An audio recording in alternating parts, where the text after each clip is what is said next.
உணர்வை மதித்த மகன். திடீரென்று கண் விழித்த வாசுகி பக்கத்து அறையில் விளக்கெறிவதை பார்த்தாள். மணி என்ன இருக்கும்? எதிரிலுள்ள கடிகாரத்தை பார்க்க 4 மணியை காட்டியது. 4 மணிக்கு ராஜா எழுந்து விட்டானா? போய் பார்ப்போம் என்று முடிவு செய்து கட்டிலை விட்டு எழுந்து விளக்கை போடாமல் அவன் அறைக்கு சென்றாள்.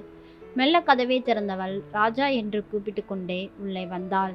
கட்டிலின் அருகில் உள்ள நாட்காலில் உட்கார்ந்து எதையோ தீவிரமாக படித்து கொண்டிருந்த ராஜா, வாங்கம்மா என அழைத்தான். நேரத்திலேயே எந்திரிச்சிட்டியா? அவன் தலையை கோதினாள். ஒரு முக்கியமான செம் இருக்குமா, அதை தயார் பண்ணிட்டு இருக்கேன். நீங்க எப்ப எந்திரிச்சிங்க? உன் ரூம்ல விளக்கெறியதை பார்த்தேன், இப்பதான் எந்திரிச்சேன், அந்தான் வந்தேன். இதெல்லாம் காலையில எந்திரிச்சு பண்ணக்கூடாதாப்பா என்றாள் வாசுகி. இல்லம்மா, பகல்ல இந்த அளவுக்கு எனக்கு கான்சென்ட்ரேஷன் கிடைக்க மாட்டேது. அடுத்த வருஷம் நான் ஃபாரின் போகிறதுக்கு இது ரொம்ப முக்கியமான அசைன்மெண்ட்டு, அதுதான் படிச்சுட்டு இருக்கேன். நீங்கள் போய் படுத்துக்கோங்க. நான் வேணா உனக்கு காஃபி போட்டுட்டு வரட்டுமா என கேட்டவளிடம், எனக்கு நீங்கள் காலையில் 6 மணிக்கு கொடுத்தீங்கன்னா போதும், நீங்கள் இப்போ போய் தூங்குங்க. சரி, உன் பெட்டில் படுத்துக்கிட்டுமாப்பா? அம்மா, நீ எப்போவுமே என் பக்கத்துலேயே இருக்கணும்னு நினைக்காத. அடுத்த வருஷம் நான் உன்னைய விட்டுட்டு அமெரிக்கா போயிட்டினா ரொம்ப கஷ்டப்படுவேம்மா. இப்போ நீங்கள் போய் நிம்மதியாக தூங்குங்க. இப்படி பேசியவனுக்கு பதில் எதுவும் சொல்லாமல் தன் அறைக்கு வந்து படுத்துக்கொண்டாள். நினைவுகள் மெல்ல விரிந்தன அவளிடம். ராஜா அப்படியே அவன் அப்பாவை போல, எதிலும் நிதானம், தெளிவு, ஆழ்ந்த யோசனை. ராஜாவின் 10 வயதில் ராஜ் தன்னை விட்டு இறந்த பொழுது தடுமாறிவிட்டாள். நல்ல படிப்பும் உத்தியோகமும் இருந்து என்ன பயன்? அவனைப் போல இனி ஒரு துணை கிடைக்குமா? அதிலும் ராஜ் அவளை ஒரு நண்பனைப் போலவே நடத்தியவன். எதிலும் நிதானம். இவளாவது சில நேரங்களில் கோபம் வர கத்துவாள். ராஜ் அப்படி இல்லை. அவளை சிறிது நேரம் பேசவிட்டு இவள் ஓய்ந்த பின் மெல்ல அவன் தரப்பு நியாயத்தை சொல்லும் பொழுது அவன் சொல்வதுதான் சரியாக இருந்திருக்கும். தன்னுடைய கோபத்தை நினைத்து பின்னர் வருத்தப்படுவாள்.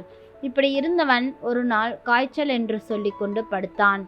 இவள் சாதாரண காய்ச்சலாக இருக்கும் என நினைத்து பக்கத்தில் உள்ள கிளினிக்கு கூட்டி சென்று மருந்து மாத்திரைகளை எல்லாம் வாங்கி கொடுத்து சாப்பிட விட்டு இவள் வேலைக்கு கிளம்பினாள். அலுவலகத்திலிருந்து 2 முறை ஃபோன் செய்து எப்படி இருக்கிறது என கேட்டதற்கு நன்றாக இருப்பதாகவே கூறினான். இவள் மாலை வீடு வந்த பொழுது அவனின் உடல் நெருப்பென கொதித்து கொண்டிருந்தது. அவசர அவசரமாக ராஜாவையும் கூட்டிக் கொண்டு தன் அண்ணனிடம் ஃபோன் செய்து விஷயத்தை தெரிவித்துவிட்டு ஒரு மருத்துவமனைக்கு கூட்டிட்டு போனாள். மறுநாள் விடுவதற்குள் அவள் தலையில் ஒரு பெரிய இடியே இறங்கியது.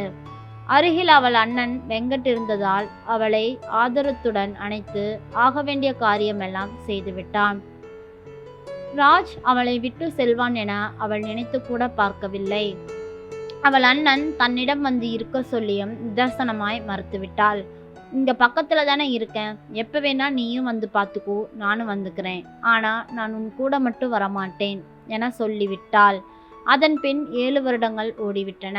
ராஜா வளர்ந்து விட்டான். ராஜை போலவே அவன் உருவமும் செயல்களும் இருந்ததால் அவள் ராஜின் பிரிவிலிருந்து ஓரளவு சமாளித்து வெளியே வந்துவிட்டாள். அவன் அடுத்த வருடம் பட்டப்படிப்புக்கு அமெரிக்கா சென்ற பின்னால் தன்னால் எப்படி சமாளிக்க முடியும்? நினைக்கும் பொழுதே அவளுக்கு பயம் வந்தது. எதிர்பார்த்ததைப் போலவே ராஜா நன்றாக படித்து அமெரிக்கா செல்ல ஆயத்தமானான். ஒரு நாள் இவள் மாலை வேலை முடிந்து வீட்டுக்கு வந்த பொழுது அவனின் அண்ணா வெங்கட்டும் ராஜாவும் பேசி கொண்டிருந்தார்கள். மானா, எப்ப வர?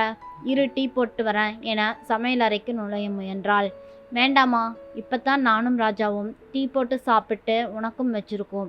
நீ எடுத்து குடிச்சிட்டு ஃப்ரெஷ் ஆயிட்டு எங்க கூட கொஞ்சம் வெளியில வா என சொன்னவனை இவள் வித்தியாசமாய் பார்க்க, 1/2 மணி நேரத்தில் வந்துடலாம் வா என கூப்பிடவும் சரி என கிளம்பினாள். கார் அமைதியாய் ஓடிக்கொண்டிருந்தது.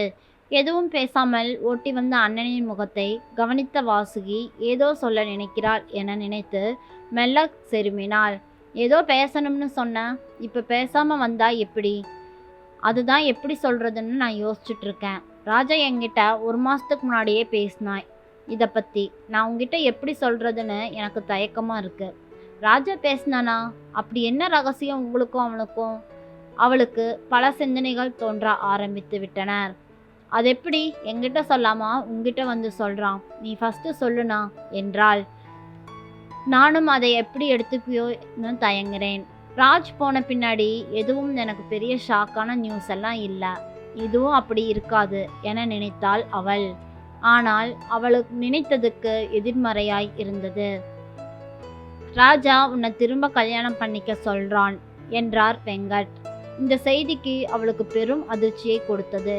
பின் அதிலிருந்து மீண்டவள், இந்த பெரிய மனுஷன் எப்பத்திலிருந்து இந்த மாதிரியெல்லாம் யோசிக்கிறான் என வருத்தத்துடன் கேட்டாள்.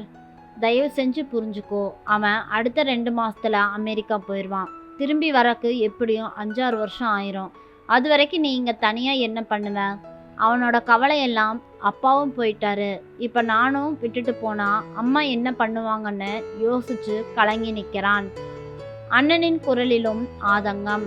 உனக்கு ஒன்றும் வயசா இல்லையே, கடைசி காலத்தில் உனக்குன்னு ஒரு துணை வேணாமா?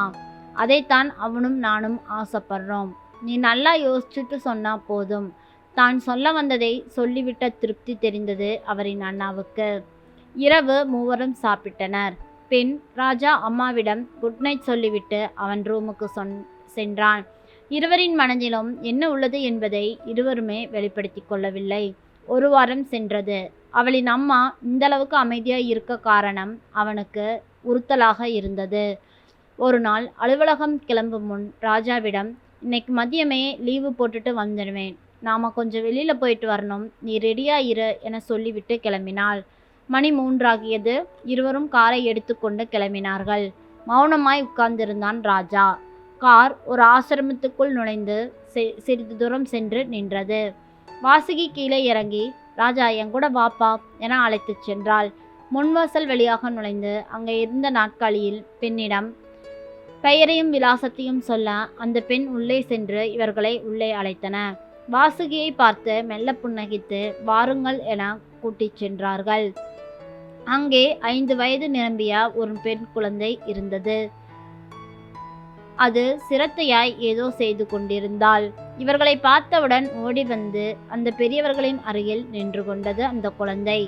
வாசுகி ராஜாவிடம், இவள் உனக்கு தங்கையாக போகிறாள். சட்டப்படி இந்த குழந்தையை நாம் தத்தெடுத்து கொள்ளப் போகிறோம் என்றாள். ராஜாவுக்கு ஒரே குழப்பம். நீ அமெரிக்கா சென்றவுடன் இந்த அம்மாவும் தங்கையும் இந்தியாவில் இருக்கிறார்கள் என்ற நினைவில் வைத்து கொண்டு அடிக்கடி வந்து போய்கொண்டிரு. இது அம்மாவின் வார்த்தையில் தெரிந்த கண்டிப்பா இல்லை பாசமா என புரியவில்லை.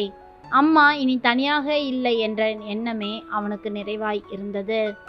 தான் நினைத்த எண்ணம் தவறு என்று புரிந்தது அவனுக்கு. அம்மா அப்பா மேல் வைத்திருந்த ஆத்மார்த்தமான காதலையும் அவருடன் வாழ்ந்த வாழ்க்கையையும் தாம்பத்தியத்தையும் எண்ணி அவன் வியந்தே போனான்.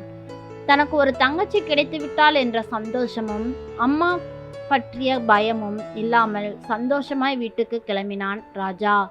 இந்த கதை பிடிச்சிருந்தா லைக் பண்ணி சப்ஸ்கிரைப் பண்ணுங்க. தேங்க்யூ.